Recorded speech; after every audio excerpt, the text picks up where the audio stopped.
Praise lord. దేవునికి మహిమ కలుగునుగాక. మీ అందరికీ ప్రభునామంలో వందనములు, శుభములు తెలియజేస్తున్నాను. ఈ ఉదయకాల సమయంలో మీ కొరకు దేవుని గుర్చిన మంచి మాటలు చెప్పి మీ కొరకు ప్రార్థన చేయడానికి ఇష్టపడుతున్నాను. ప్రియ సహోదరుడా, ప్రియ సహోదరి, భూమి మీద అనేక మంది తమకు కలిగిన అందాన్ని బట్టి, ఐశ్వర్యాన్ని బట్టి, ఆరోగ్యాన్ని బట్టి, అంతస్తుని బట్టి, తమకున్న చదువును బట్టి, ఇంకా అనేకమైన వాటిని బట్టి నా వల్లే ఇదంతా కలిగింది, నా టాలెంట్, నా సామర్థ్యం వల్లే కలిగింది అని అతిశయపడుతుంటారు. అయితే మనం ఎవరి యందు అతిశయించాలంటే, భూమి మీద మనం బ్రతకడానికి కృప చూపి మనల్ని సజీవులుగా, ఆరోగ్యవంతులుగా మన నుంచి నడిపిస్తున్న దేవుని యందు మనం అతిశయించాలి. ఇవన్నీ అనుగ్రహించిన దేవుణ్ణి మహింపరచాలి.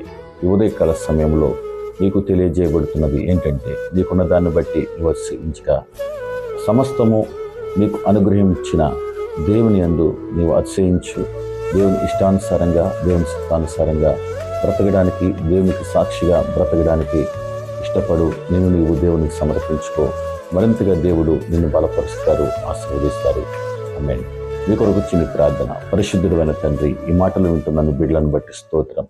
అయా, నీ ఇష్టానుసారంగా నీ బిడ్డలు బ్రతకడానికి కృప దయచేయండి. ఈ దినమందు నీ బిడ్డల కుటుంబాలకు మీరు తోడుగా ఉండండి.